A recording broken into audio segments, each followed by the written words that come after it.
Hi friends, അങ്ങനെ ഇന്ന് നമുക്ക് നല്ല മഴ കിട്ടി കേട്ടോ. ഞങ്ങളുടെ ഇവിടെ തലയോലപ്പറമ്പിലാണ് നല്ല മഴ കിട്ടി. രാവിലെ മുതൽ നല്ല മഴയായിരുന്നു കേട്ടോ. കഴിഞ്ഞ 2-3 ദിവസമായിട്ട് ചെന്നൈയിൽ വീശിയെടുത്ത് ചുഴലിക്കാറ്റിൻ്റെ ഒരു ഫലമായിട്ടാണ് ഇവിടെ മഴ പെയ്യുന്നതെന്നാണ് കാലാവസ്ഥ നിരീക്ഷണ കേന്ദ്രത്തിൻ്റെ പ്രവചനം. അതുമാത്രമല്ല 3-4 ദിവസം മഴയുണ്ടെന്നുമാണ്. എന്തായാലും ഈ മഴ നമ്മൾ കൃഷിക്കൊക്കെ നല്ല ഉപകാരപ്രദമാണ്. നമ്മുടെ കുരുമുളക് കൃഷിക്കൊക്കെ നനയ്ക്കാൻ വേണ്ടി ഇരിക്കുമായിരുന്നു. 2-3 ദിവസമായിട്ട് നന്നായിട്ട് ഉണങ്ങി നിൽക്കുമായിരുന്നു. അപ്പോൾ ഇന്ന് നനക്കാന്നൊക്കെ ഓർത്തിരിക്കുന്ന സമയത്ത് നന്നായിട്ട് മഴ പെയ്തിട്ടുണ്ട്. അപ്പം എല്ലാത്തിനും നല്ല മഴ കിട്ടിയിട്ടുണ്ട്. പിന്നെ നമ്മൾ ഈ സ്ഥലമുണ്ടല്ലോ, ഈ സ്ഥലത്തിൻ്റെ അപ്പുറത്ത് നമ്മുടെ കോലത്താർ പാടശേഖരം, അത് ഏകദേശം ഒരു 100 ഏക്കർ വരുന്ന ഒരു പാടശേഖരമാണ്. അവിടെ നമുക്ക് കൃഷിയും കാര്യങ്ങളൊക്കെ ഉള്ളതാണ്. ഏകദേശം ഒരു 1.5 ഏക്കർ സ്ഥലത്ത് നമ്മളവിടെ കൃഷി ചെയ്യുന്നുണ്ട്. അപ്പോൾ ഇതിലെ ഒരു പാലവും കാര്യങ്ങളും ഇട്ടിട്ടുണ്ട്. അപ്പം നമുക്ക് പോകാൻ വേണ്ടി എളുപ്പത്തിന് നമുക്ക് ഏതായാലും ആ പാലം കയറി ഇറങ്ങിയിട്ട് അവിടുത്തെ കൃഷി ഇപ്പം മഴ പെയ്ത കാരണം, നന്നായിട്ട് മഴ പെയ്ത കാരണം കണ്ടീഷൻ എങ്ങനെയാണെന്ന് അറിയത്തില്ല. രാവിലെ മുതൽ മഴയായിരുന്നു, ഇപ്പോഴാണ് മഴ മാറിയത്. അപ്പോൾ നമുക്ക് അവിടെ പോയി ഒന്ന് ആ കൃഷി എങ്ങനെ ഉണ്ടെന്നും കൂടെ ഒന്ന് നോക്കാം. കാരണം വെള്ളം കൂടുതലുണ്ടോ, തുറന്നു വെക്കേണ്ട വരുമോ എന്താണെന്നുള്ള അറിയത്തില്ല. കാരണം നമ്മൾ വിതച്ചിട്ട് ഇപ്പോൾ 14-15 ദിവസമായിട്ടുള്ളൂ. അപ്പോൾ അത് നമുക്കൊന്ന് പോയി നോക്കാം. അപ്പോൾ ഏതായാലും നമുക്ക് അങ്ങോട്ടൊന്ന് പോയിട്ട് വരാം, എന്താണ് സിറ്റുവേഷൻ എന്നുള്ളത് നോക്കിയിട്ട് വരാം. ഓക്കെ, നമ്മുടെ കുരുമുളകൊക്കെ നന്നായിട്ട് കയറി വരുന്നുണ്ട് കേട്ടോ. ഈ കൊളുബ്രിയെ ഞാൻ ഇതുപോലെ കുറേ നട്ട് വളർത്തുന്നുണ്ട് കേട്ടോ. നമുക്ക് ബഡ് ചെയ്യാൻ വേണ്ടിയാണ്, ബഡല്ല കേട്ടോ, സോറി കേട്ടോ, നമുക്ക് ഗ്രാഫ്റ്റ് ചെയ്യാൻ വേണ്ടിയാണ്. അപ്പോൾ അതുപോലെ നമ്മൾ കുറേ ഇതുപോലെ തൈ കിളിപ്പിച്ച് വരുന്നുണ്ട്. ആർക്കെങ്കിലും കൊളുബ്രിയത്തിൻ്റെ തൈ വേണമെന്നുണ്ടെങ്കിൽ നമ്മൾ കോൺടാക്ട് ചെയ്ത് കഴിഞ്ഞാൽ നമ്മൾ തരാം കേട്ടോ. അധികം ഒന്നും തരാനില്ല, എനിക്ക് പൈസയും കാര്യങ്ങളൊന്നും വേണ്ട. അപ്പം അധികം തരാനുമില്ല. നമുക്ക് 1-2 ഒക്കെ ആൾക്കാർക്ക് വേണമെന്നുണ്ടെങ്കിൽ, ഒരു ഹോബിയായിട്ട് ചെയ്യണമെന്നുള്ളവർക്ക് ഉണ്ടെന്നുണ്ടെങ്കിൽ നമ്മൾ കോൺടാക്ട് ചെയ്താൽ തരാം കേട്ടോ. ഇതല്ലേ, ഇത് കുറ്റിക്കുരുമുളക് നമ്മൾ ഗ്രാഫ്റ്റ് ചെയ്ത് നട്ട കുറ്റിക്കുരുമുളകാണ്. നല്ല രീതിയിൽ ഉണ്ടാകുന്നുണ്ട്, വീണ്ടും പൊട്ടിക്കിളുത്തൊക്കെ വരുന്നുണ്ട്. ഇത് കണ്ടോ, കുറ്റിക്കുരുമുളകൊക്കെ നന്നായിട്ടാകുന്നത്. ഇത് കൈരളി ഇനത്തിൽപ്പെട്ടതാണ്. ഇത് കണ്ട, രണ്ടാമത് കൊളുബ്രിയം പൊങ്ങി വന്ന് അതിൽ നമ്മൾ ഗ്രാഫ്റ്റ് ചെയ്തു. ഗ്രാഫ്റ്റിംഗ് ഒക്കെ നന്നായിട്ട് ആവുന്നുണ്ട്. ഈ സമയത്ത് ഗ്രാഫ്റ്റിംഗ് കുറച്ച് ബുദ്ധിമുട്ടുള്ള സമയമാണ് കേട്ടോ, നമ്മുടെ ഈ മഴക്കാലത്ത്. കാരണം വെച്ചാൽ ഇത് ഓപ്പൺ എയർ ഇരിക്കുന്നതുകൊണ്ട് വെള്ളം ഇറങ്ങാൻ വേണ്ടിയുള്ള പ്രശ്നങ്ങളും കാര്യങ്ങളൊക്കെ വരും. അപ്പോൾ അത് നമ്മൾ സൂക്ഷിച്ച് ഗ്രാഫ്റ്റ് ചെയ്യണം. ഇല്ലെന്നുണ്ടെങ്കിൽ ഗ്രാഫ്റ്റിങ് ഉണങ്ങിപ്പോകാൻ വേണ്ടി ചാൻസ് ഉണ്ട് കേട്ടോ. നമ്മൾ ഇടയ്ക്ക് ഇത് കണ്ടോ, ഇടയ്ക്ക് ഈ സാധനം ഇങ്ങനെ പൊങ്ങി വരുന്നത് എപ്പോഴും ശ്രദ്ധിച്ചോണം. അപ്പോൾ ഏതായാലും നമുക്ക് നമ്മുടെ കൃഷിസ്ഥലത്തോട്ടൊന്ന് പോകാം. അവിടുത്തെ കണ്ടീഷൻ എന്നാണെന്നുള്ള അറിയത്തില്ലല്ലോ.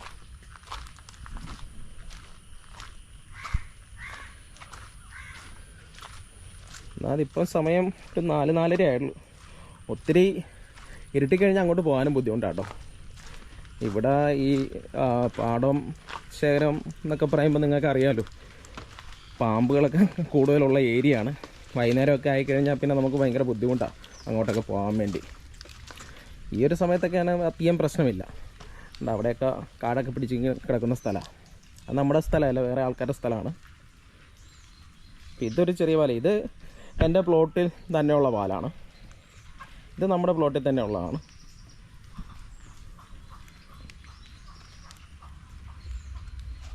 ഇതെന്തിനാന്ന് വെച്ച് കഴിഞ്ഞാൽ, നമ്മൾ ഈ കൃഷിസ്ഥലത്തിലോട്ട് വെളിയിൽ നിന്ന് ചേറും കട്ടയൊക്കെ നമ്മൾ ഇതുപോലെ ഇത് വെളിയിൽ തോടാണ്.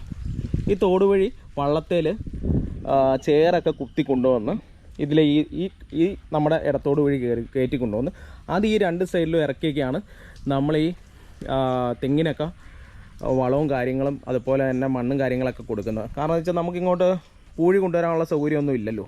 അപ്പോൾ സ്വാഭാവികമായിട്ടും വെള്ളം കയറാത്ത രീതിയിൽ ഇത് പൊക്കി കൊണ്ടുവരണമെന്നുണ്ടെങ്കിൽ നമുക്കിതുപോലെ വെളിയിൽ നിന്ന് ചേറും കാര്യങ്ങളൊക്കെ കൊണ്ടുവന്നു കഴിഞ്ഞാലേ പറ്റുള്ളൂ. ഇതുപോലെയുള്ള കൃഷിസ്ഥലമൊക്കെ ഇങ്ങനെയാണ് നമ്മൾ ഡെവലപ്പ് ചെയ്തെടുക്കുന്നത്. അല്ല നമുക്ക് പൂഴി അടിച്ചൊന്നും പൊക്കിക്കൊണ്ടുവരാൻ പറ്റിയില്ല. നമ്മുടെ ഇവിടുത്തെ നിയമവും കാര്യങ്ങളൊന്നും അതിന് അനുകൂലവുമല്ല. അപ്പോൾ നമുക്ക് സ്വാഭാവികമായിട്ടും ഇതുപോലെ ചേറും കാര്യങ്ങളൊക്കെ വെളിയിൽ നിന്ന് വള്ളത്തെ കൊണ്ടുവരാമെന്നുള്ളതാണ് മാർഗം.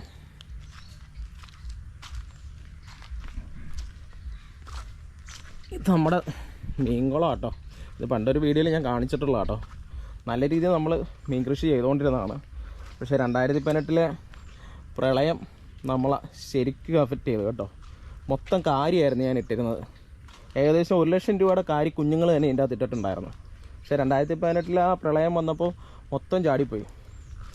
പിന്നെ നമുക്ക് ഒത്തിരി സാമ്പത്തിക നഷ്ടം വന്നു അതിലൂടെ. അത് കാരണം പിന്നെ മീൻ കൃഷിയിലോട്ടങ്ങ് ഇറങ്ങിയില്ല അധികം.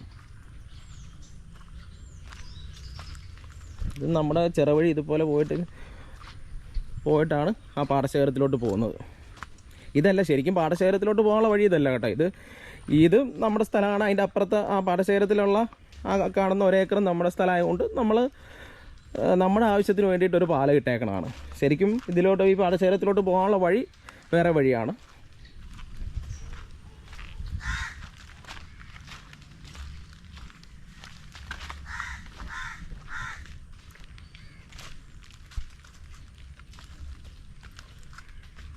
ഇതൊരു തോടാണ് കേട്ടോ, ഒരു മെയിൻ തോടാണ്. ഈ തോട് ക്രോസ് ചെയ്ത് വേണം നമുക്ക് അപ്പുറത്ത് പാടശേഖരത്തിലോട്ട് പോകാൻ വേണ്ടി. നോക്കിയും കണ്ടൊക്കെ നടന്നില്ലെങ്കിൽ താഴത്ത് വീഴാനുള്ള ചാൻസ് കൂടുതലാണ്. എൻ്റെ പുറകിൽ എൻ്റെ വൈഫും ഉണ്ട് കേട്ടോ. പുള്ളിക്കാരെ എൻ്റെ പുറകെ പിടിച്ച് വന്നിട്ടുണ്ട്. വെയിറ്റ് ഞാൻ ഫസ്റ്റ് പോട്ടെ, അത് കഴിഞ്ഞിട്ട് നിനക്ക് പോരുക. രണ്ടുപേരെയും കൂടെ വെയിറ്റ് വന്നു കഴിഞ്ഞാൽ പ്രശ്നം.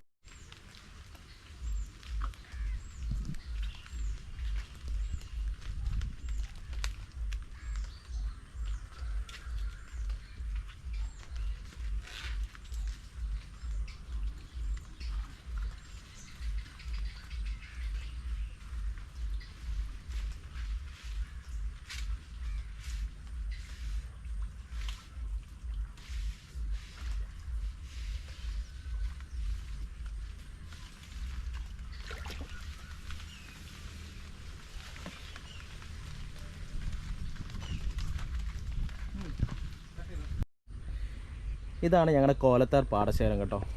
ഏകദേശം 100 ഏക്കർ വരുന്ന ഒരു പാടശേഖരം കേട്ടോ. ഇതിൽ ഈ കാണുന്ന ഒരേക്കറാണ് ഞാൻ കൃഷി ചെയ്യുന്നത്. ഈ തെങ്ങ് തൈകൾ മൊത്തം ഞങ്ങൾ നട്ടതാട്ടോ. നമ്മൾ സ്ഥലം മേടിച്ചിട്ട് നമ്മൾ നട്ടതാണ്. ഇത് നട്ടത് തന്നെ ഒരു ഭയങ്കര ഒരു എഫേർട്ട് എടുത്തിട്ടുള്ള സംഭവമായിരുന്നു കേട്ടോ. കാരണം എന്ന് വെച്ച് കഴിഞ്ഞാൽ നിങ്ങൾക്കറിയാമല്ലോ, സ്ഥലം നമ്മുടെ ആണെങ്കിലും പുറംബണ്ടെന്ന് പറയണത് പാടശേഖരത്തിനും കൂടെ അവകാശപ്പെട്ടതാണല്ലോ. അവർക്ക് നടക്കാനുള്ളതും കാര്യങ്ങൾക്കൊക്കെ വേണ്ടിയിട്ടുള്ളതാണല്ലോ പുറംബണ്ട്. പക്ഷേ അതിൻ്റെയും കൂടെ പൈസ കൊടുത്തിട്ടാണല്ലോ നമ്മളിത് വാങ്ങിക്കുന്നത്. അപ്പോൾ നമുക്ക് പുറംബണ്ടയിൽ സ്വാഭാവികമായിട്ടും തെങ്ങിൻ തൈ ഒന്നും നടാൻ പറ്റത്തില്ല. അപ്പോൾ നമ്മൾ എന്താ ചെയ്യണമെന്ന് വെച്ച് കഴിഞ്ഞാൽ ഈ JCB ഒക്കെ വരുന്ന സമയമുണ്ടല്ലോ, JCB ഒക്കെ വെളിയിൽ വരുന്ന സമയത്ത്, ഈ എന്തെങ്കിലും വർക്കിനായിട്ട് വരുന്ന സമയത്ത് നമ്മൾ ഈ തോട്ടിൽ നിന്ന് ചേറ് കുത്തി കരക്ക് കയറ്റും. ഈ ചേറ് കുത്തി കരക്ക് കയറ്റിയിട്ട് നമ്മളിങ്ങനെ തെങ്ങ് നടുന്നത് ഇങ്ങനെയാണ്. പക്ഷേ ഇത് നടന്നുകൊണ്ട് പാടശേഖരത്തിന് ഉപകാരമാണ്, വേറൊന്നും കൊണ്ടല്ല. പുറംബണ്ട് നല്ല ക്വാളിറ്റിയാകും, നല്ല ദൃഢമാവും. അതുകൊണ്ട് പെട്ടെന്ന് വലിയ വെള്ളപ്പൊക്കം കാര്യങ്ങളൊക്കെ വന്നു കഴിഞ്ഞാൽ ഒന്നും വിഷയമില്ല. കാരണം വെച്ചാൽ നല്ല സ്ട്രോങ് ആകും പുറംബണ്ട്. ഇത് കണ്ടില്ലേ, ഞങ്ങൾ ഈ തൈയൊക്കെ നട്ടതിന് ശേഷം ഇപ്പോൾ ഏകദേശം ഒരു 8-9 വർഷമായ തൈകളൊക്കെയാണിത്. 9 വർഷം ആയിട്ടില്ലെന്നോ അങ്ങനെ കറക്റ്റായിട്ട് പറഞ്ഞു കഴിഞ്ഞാൽ 8 കൊല്ലം ഏതാണ്ട് ആയിട്ടുള്ളൂ. അപ്പോൾ ഇതൊക്കെ നല്ല രീതിയിലായി. അപ്പോൾ അങ്ങനെ ഉള്ള കാര്യങ്ങളെല്ലാം നമ്മൾ പ്രത്യേകം ശ്രദ്ധിക്കണം. തൈയുടെ ഈ ചെമ്പൻ ചെല്ലിയൊക്കെ വന്ന് കുത്തി തൈ കളയാനുള്ള ഒത്തിരി ചാൻസ് ഒക്കെ ഉള്ള. കാരണം എന്ന് വെച്ച് കഴിഞ്ഞാൽ നിങ്ങൾക്കറിയാമല്ലോ, ഇത് പാടായ കാരണം നമുക്ക് എപ്പോഴും ഇങ്ങോട്ട് വരാൻ പറ്റത്തില്ല. അപ്പോൾ അതെല്ലാം നമ്മൾ ശ്രദ്ധിക്കണം. ഈ തൈ വെക്കുമ്പോൾ നമുക്ക് എളുപ്പമാണ്, പക്ഷേ അത് മെയിൻറ്റെയിൻ ചെയ്യാമെന്ന് പറഞ്ഞാൽ ഏറ്റവും ബുദ്ധിമുട്ട്. ഏറ്റവും വലിയ തമാശ എന്നാന്ന് പറഞ്ഞു കഴിഞ്ഞാൽ ഇതിൻ്റെ അകത്തുനിന്നുള്ള തേങ്ങ നമുക്ക് കിട്ടാനാണ് ഏറ്റവും ബുദ്ധിമുട്ട്. കാരണം ഇത്രയും ആൾക്കാർ പോകുന്ന സ്ഥലമായ കാരണം രാത്രി കാലങ്ങളിൽ ഓരോരുത്തർ വന്ന് തേങ്ങ ഇട്ടുകൊണ്ട് പോകും. അപ്പോൾ നമ്മൾ തൈ വെച്ചെന്നേ ഉള്ളൂ, തൈ കൊണ്ട് നമുക്ക് പ്രയോജനമൊന്നും കിട്ടുന്നില്ല. ഇപ്പോൾ ഇത് നിങ്ങൾ ഈ കാണുന്ന ഏകദേശം ഒരു 14 ദിവസം ആയ പാടശേഖരം കേട്ടോ. 14 ദിവസമായി നമ്മളിത് വിതച്ചിട്ട്. അപ്പോൾ ഇന്ന് നല്ല മഴയായിരുന്നു. പക്ഷേ എങ്ങനെയാണേലും അധികം വെള്ളമൊന്നുമില്ല. കാരണം വെച്ചാൽ മോട്ടർ നടത്തുന്നുണ്ട് പാടശേഖരത്തിൽ, അതുകൊണ്ട് അധികം വെള്ളവും കാര്യങ്ങളൊന്നുമില്ല.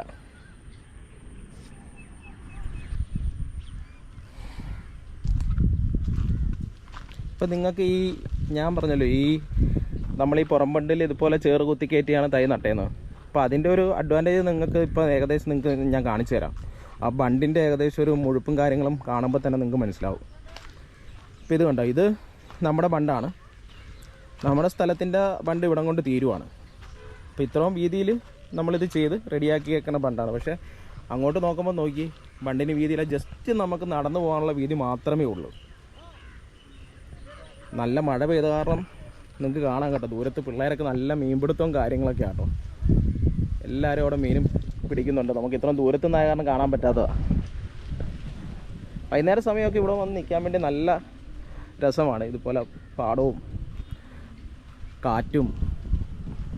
അപ്പുറത്തൊക്കെ മൊത്തം കാട് പിടിച്ച് കിടക്കുന്ന സ്ഥലങ്ങളാണ് കേട്ടോ.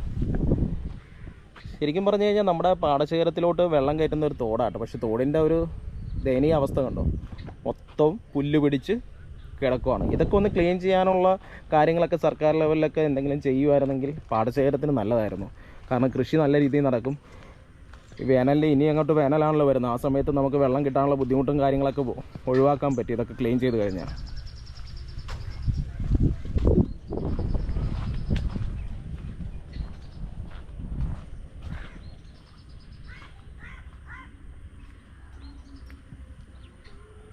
ഏകദേശം ഒരു 100 ഏക്കറാട്ടോ ഈ പാടശേഖരത്തിൽ വരുന്നത്. ഒറ്റ കൃഷിയുള്ളൂ ഇവിടെയെല്ലാം. കാരണം ചില പാടശേഖരങ്ങൾക്ക് 2 കൃഷിയുണ്ട്. നമുക്കിവിടെ ഒറ്റ കൃഷിയെ നടക്കത്തുള്ളൂ. എന്തായാലും നമുക്കിവിടുന്ന് പോയേക്കാം. കാരണം വെച്ചാൽ മഴ പെയ്യാൻ ചാൻസ് കൂടുതലാണ്. കണ്ടോ, ക്ലൈമറ്റൊക്കെ മൊത്തം മാറി ഇരിക്കുകയാണ്. അപ്പോൾ ഇനി മഴ നനയേണ്ട ആവശ്യമില്ലല്ലോ. അതിന് മുമ്പ് നമുക്കിവിടുന്ന് പതുക്കനെ മൂവ് ചെയ്യാം. ഇപ്പം ഇത് കണ്ടോ, ഇത് 2ാമത് തൈ നട്ടേക്കണം കേട്ടോ. ഇതുപോലെ ചെല്ല് കുത്തി തൈ പോയതാണ്. അത് കഴിഞ്ഞിട്ട് ഇപ്പോൾ 2ാമത് തൈ നട്ടേക്കണമാണ്. കുഴപ്പമില്ല, 2-3-4 കൊല്ലം കൊണ്ട് തന്നെ അവൻ കയറി വന്നോളും. പക്ഷെ നമുക്ക് ഏറ്റവും സങ്കടം എന്നാന്ന് പറഞ്ഞാൽ ഇതുപോലെയൊക്കെ നമ്മൾ തൈ വെച്ച് കഴിഞ്ഞിട്ട് ഇതിൻ്റെ അകത്തുനിന്ന് തേങ്ങ നമുക്ക് ഇട്ടെടുക്കാനുള്ള ഒരു ചാൻസ് കിട്ടാറില്ല. രാത്രി ഞാൻ ഓൾറെഡി പറഞ്ഞല്ലോ, രാത്രി സമയത്ത് നമ്മുടെ ഇതിലെ നടക്കുന്ന ആൾക്കാരൊക്കെ, ഈ മീൻപിടുത്തക്കാരൊക്കെ ഇതിലേ പോവുകയും അവരൊക്കെ ഇത് തേങ്ങയും കരിക്കൊക്കെ ഇട്ടുകൊണ്ട് പോകും. പക്ഷെ ഇത്രയും ദൂരത്ത് നമുക്കൊണ്ട് ക്യാമറ വെക്കാനുള്ള സൗകര്യം നമുക്കില്ലല്ലോ. അപ്പോൾ അങ്ങനെയുള്ള കുറച്ച് പ്രശ്നങ്ങളൊക്കെ ഉണ്ട്. എന്നാലും നമ്മളിതെല്ലാം ചെയ്യുന്നു. മനസ്സിനൊരു സന്തോഷമാണല്ലോ ശരിക്കും പറഞ്ഞ് ഇതെല്ലാം ചെയ്യുന്നത്. അപ്പം ചെറുതായിട്ട് മഴ പെയ്യാൻ തുടങ്ങി. എന്തായാലും നമുക്ക് ഈ ടാസ്ക് ആണ്, ഒരു ചെറിയൊരു ടാസ്ക്കാണ് ഈ പാലം വഴി കയറി തിരിച്ചു പോകുക എന്നുള്ളത്. കാരണം ചെറിയൊരു വള്ളി എന്തെങ്കിലും കെട്ടിക്കഴിഞ്ഞിട്ടുണ്ടെങ്കിൽ എളുപ്പമായിരുന്നു. പക്ഷെ അങ്ങനെ ചെയ്ത് കഴിഞ്ഞാൽ പിന്നെ ആൾക്കാർ മൊത്തം ഇതിലേ ആവും, പോക്കും വരവും.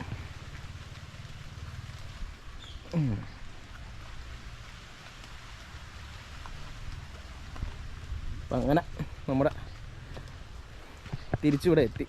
വൈഫ് ഇവിടെ നിൽപ്പുണ്ട് കേട്ടോ. വൈഫിനെ ഞാൻ കൊണ്ടുപോയില്ലായിരുന്നു. കാരണം വെച്ചാൽ അതിലേ കയറി വരവ് കുറച്ച് ബുദ്ധിമുട്ടാണ്. പോവാം.